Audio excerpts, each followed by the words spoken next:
Ai, Vasco da Gama. Time abençoado do caralho. Porra. 2-2 com o Independente Medellín. Deixa eu até abrir o. Foi. 2-2 com o Independente Medellín. Que time bosta, meu Deus. Eu não queria nem falar desse jogo. Esse jogo foi muito ruim. Ô, Vasco, time bom pra fazer o homem bom sofrer, né? Caralho. Que eu vou falar rapidamente do jogo, vou fazer um vídeo curtinho, só quero comentar um pouco do jogo, porque esse jogo foi bem ruim. Foi tão ruim que eu dormi um pouco no começo do segundo tempo, foi assim, bem péssimo mesmo. Então vamos lá. O primeiro tempo foi bom do Vasco, a gente teve um volume ofensivo legal. Acho que as ideias do Pedro Emanuel estão conseguindo encaixar um pouco. A gente está conseguindo chegar no ataque, a gente tá conseguindo criar chance, tá conseguindo sair da defesa, tá conseguindo. O Pedro Emanuel, tô sentindo que ele é um Diniz, só que ele é um Diniz que não tá forçando a saída de bola imbecil. Tanto que a gente vai lembrar naquele gol do Vitória, não foi a saída de bola imbecil do Diniz, foi o. Só o Barros que foi burro pra caralho. Mas assim, não foi um erro de saída de bola, não foi nada que nem a gente via com o Diniz. Eu tô sentindo que o Pedro Emanuel é um Diniz que sabe das coisas. Então, eu tenho esperança, eu acho que o Pedro Emanuel não é um mau técnico, a gente tem que dar tempo para ele tem contrato até o fim do ano que vem, se eu não me engano, até o fim de 2027. E, assim, é um desconhecido, ninguém sabia quem ele era, tava treinando na puta que pariu, tem mais derrota que vitória. Ele tem, assim, tudo para dar errado, mas eu acho que vai dar liga, eu acho que vai dar certo. O estilo de jogo dele não é muito diferente do que a gente está acostumado a fazer. Eu acho que pode dar certo aqui no Vasco da Gama. Mas, dando para esse jogo, eu gostei do volume ofensivo do primeiro tempo. Com o Renato Gaúcho, a gente estava acostumado ao primeiro tempo ser morno, só apanhar, só tomar no cu. Esse foi um bom primeiro tempo, eu gostei. Só que muita imaturidade nas finalizações. Além da titularidade absurda do Brenner. Nunca jogou porra nenhuma. Desde que o Renato Gaúcho chegou, o Brenner nunca jogou bem. O Brenner sempre tinha que ser substituído. Daí o Spinelli começou a ser titular depois de um tempo, mas depois de um tempo, assim, tipo, 3 últimos jogos do Renato, Spinelli titular, então não vou nem falar muita coisa. Mas o Spinelli, assim, eu gosto muito do atacante, acho que ele é sim melhor, ele tem mais nível técnico que o Brenner, então faria muito mais sentido o Spinelli começar como titular, só que se for para tirar do banco e ele continuar fazendo gol, o importante é o Spinelli marcar, né? Se o Spinelli vai fazer um gol saindo do banco ou se vai fazer um gol aos 23 minutos, o importante é que ele fez o gol.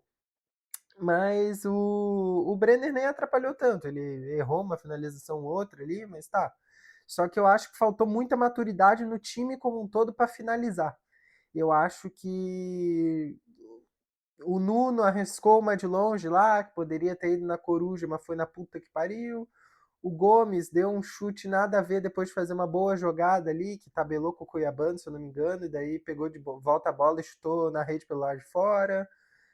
O Brenner tentou um chute de longe, que pegou o goleiro meio desprevenido, que ele achou que ia no canto, quase foi no contrapé, mas na verdade foi no meio do gol.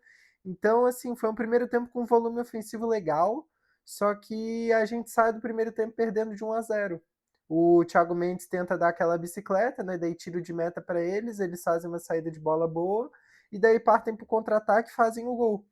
Eu só destaco para esse lance do gol o erro defensivo do Paulo Henrique.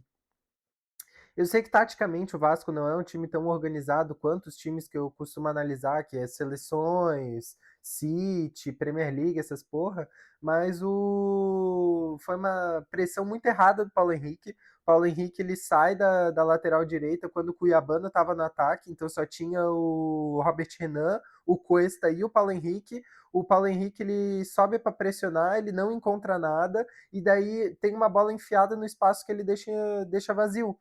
E daí o jogador, que eu não vou lembrar o nome, perdão aí, é o jogador do Independente Medellín, que não vai estar vendo esse vídeo, mas foda-se. Ele conduz a bola, acha o camisa 11, que aqui, ó, o Ione Gonzalez. E o Ione Gonzalez ficou no 1 contra 1 no Robert Renan. O Léo Jardim saiu de uma forma meio esquisita, mas ele só queria fechar o ângulo, tá tudo bem. Daí o Ione Gonzalez pega o timing do carrinho do Robert Renan, passa depois que o Robert Renan já sai do carrinho, que o Robert Renan deu o carrinho, quando ele estava deslizando, o Ione rolou para trás. Quando ele rolou, ele achou o John Montano, que fez 1-0, a gente sai do primeiro tempo perdendo, o gol foi aos 45 mais 3, e daí 1-0 Independente Medellín. Daí a gente volta pro segundo tempo com mais ou menos a mesma postura do primeiro, começamos ali e rapidinho teve um bom passe, não lembro quem que deu o passe, no Cuiabano. Cuiabano tentou um cruzamento forte porque ele queria encontrar o Brenner. Na verdade, ele encontrou os pés do nosso amigo Varela, zagueiro do Independente Medellín, cabeludo. Não sei porque eu falei cabeludo, porque eu já tive coque, né? E eu gostei da cabeleira dele. Daí ele deu um presentinho para nós, né? Fez um gol contra, o Brenner não ia chegar nessa bola, tanto que o zagueiro estava atrás do Brenner e deu o carrinho. O Brenner já tinha perdido a bola, no máximo ia chegar no outro jogador que vinha por trás, que eu acho que era o Nuno, ou era o Andrés Gomes. Não vou lembrar. E daí é isso. E daí depois o Independente Medellín no segundo tempo ele melhorou um pouco ofensivamente, ele começou a atacar mais, ele começou a ter coragem, a gente começou a ter alguns deslizes defensivos também, né? Não vou dar 100% do mérito pro Independente Medellín, mas a gente começou a ficar mais vulnerável defensivamente e chegou uma hora que uma jogada que não ia dar em nada, o Cuesta devolve presente para o Independente Medellín. O John Montana ele dá uma chapada que com certeza ia na trave no Robert Renault para fora, tinha 3 opções, nenhuma delas era gol. O Cuesta ele desvia com a parte de dentro da perna, mais ou menos na panturrilha, desvia por cima do Léo Jardim, que estava meio ajoelhado fazendo a base, estava assim, e não deu em nada. Depois, a gente. Depois de tomar o gol, nem lembro o que aconteceu direito, que eu acho que eu dei uma cochilada também. Mas depois que isso aconteceu, a gente começou ali a ter uma desenvoltura ofensiva um pouquinho melhor. E daí chegou uma hora que o Robert Renan deu um passe. O Robert Renan, que é um zagueiro, assim.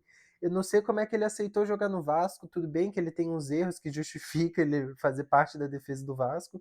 Mas ele é um zagueiro muito bom, é maduro até e ele dá passe de rompimento de linha. O Robert Renan ele faz uma coisa que o Vasco não costuma fazer, ele rompe as linhas do jogo. Ele dá passe que passa a linha do ataque do meio campo e chega no cara lá na frente. Tanto que a pré-assistência do gol do Spinelli foi o Robert Renan. O Robert Renan achou uma bola rompendo as linhas, achou o Cuiabano cruzou forte, Spinelli empurrou para dentro e 2-2 saímos com o empate, um empate com um gosto amargo, porque com as chances que a gente criou no primeiro tempo dava para ter ganho o jogo, e também os gols deles foram mais erros defensivos do que mérito ofensivo dele. Eu acho que a gente pode chamar todos os gols de demérito do Vasco. Então, foi uma partida. Fica aquele gostinho azedo na boca de eu podia ter feito melhor. É bem agoniante essa partida do Vasco. Mas é isso. E daí, deixa eu ver se tem mais alguma coisa para falar sobre o Vasco da Gama antes de finalizar esse vídeo.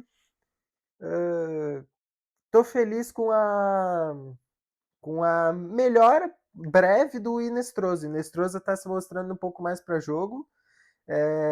Antes da Copa do Mundo, né? Eu sentia que ele era um pouquinho mais covarde, ele aparecia menos, ele queria driblar todas. Agora ele tá melhorando um pouquinho. Gostei ali dos poucos minutos que ele teve entrando do banco. E é isso, não tem muita coisa para falar desse jogo do Vasco, porque o jogo foi meio merda, foi um jogo sem torcida, porque o Independente Medellín foi punido por o que aconteceu em Independente Medellín e Flamengo, né?